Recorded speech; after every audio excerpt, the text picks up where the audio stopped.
Okay, so it's summertime, which to me is like prime glow up time, and I want to glow up, but I want to like glow up all of this baby. Like I compiled a list of how to glow up from head to toe, inside out, because I'm trying to reinvent my life and change the trajectory of it. Okay, because like when I say glow up, I don't just mean like a new makeup look. Like I need to change everything there is about me. Okay, and like make it better. I'm gonna start with my intellectual glow up.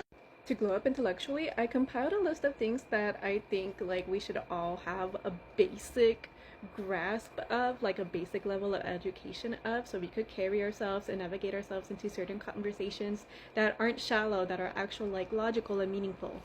So starting off with politics, you want to know like your state, your country's politics. You want to know the elections and campaigns that are going on. 2024 in America is an election year, so we should start studying on what we're going to be voting for and who we're going to be voting for, of course. Wars, the economic and social impacts that they create. I think in this day of age, not only do you look extremely ignorant not knowing of these current events, it also shows a lack of empathy that a lot of people don't tolerate, frankly.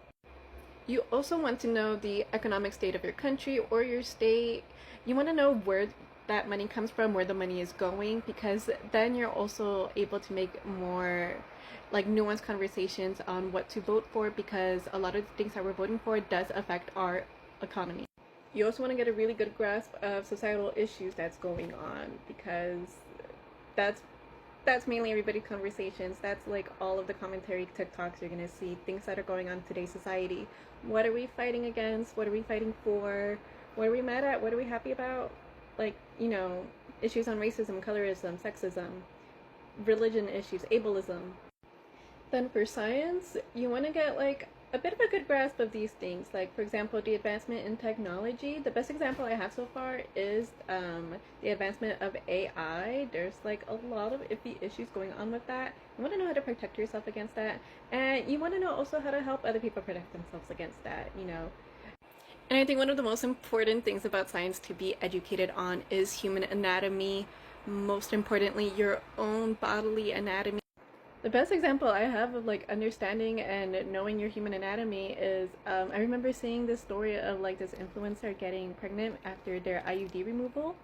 I don't know if they thought like there was like a window of time or something of whether or not they would get pregnant, but it did result in a pregnancy.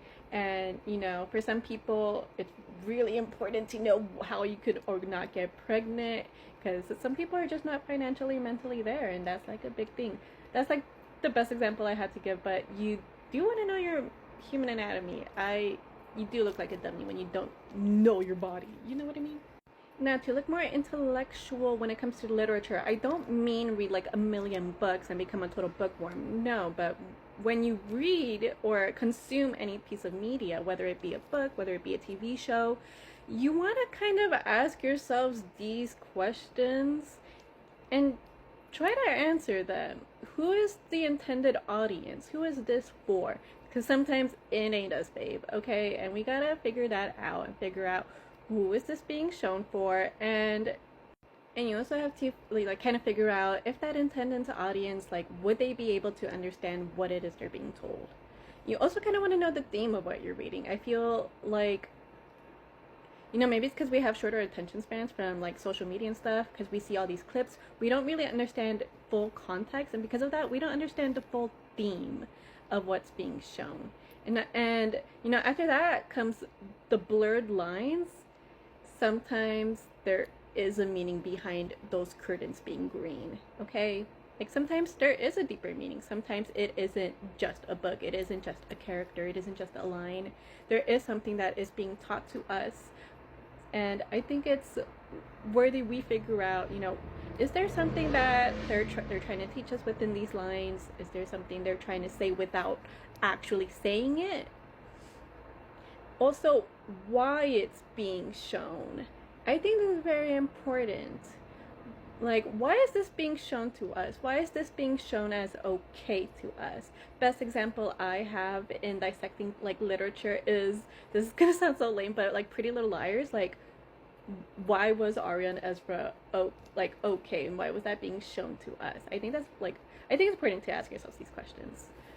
Now, history, it is such a broad subject. Like, you can't possibly know everything about history, everything about the world. So, you want to know, like, these things, you want to know the history of your home country.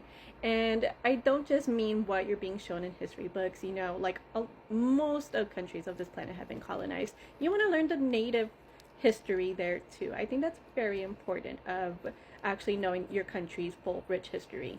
And if your parents have immigrated or something and you come from a different country that you don't like currently live in, you want to know about that ancestral country's history as well. Okay, I think it's very important to be in touch with your culture.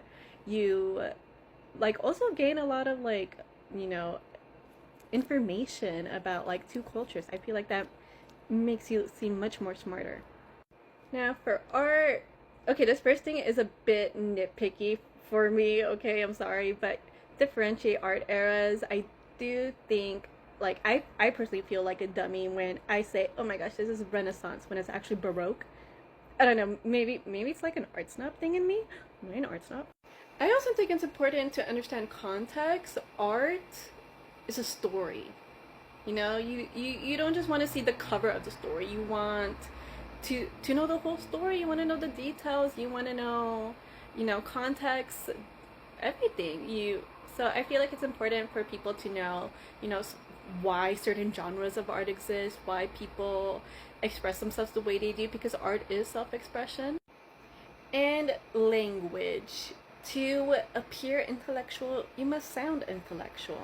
And for that, you must have an extensive vocabulary. And I do believe the best way to extend your vocabulary is reading more. Now, I don't think you need to read Shakespeare or none of that jazz. Like, just find your favorite genre and just read more into it. If you like scary movies, maybe read some scary books.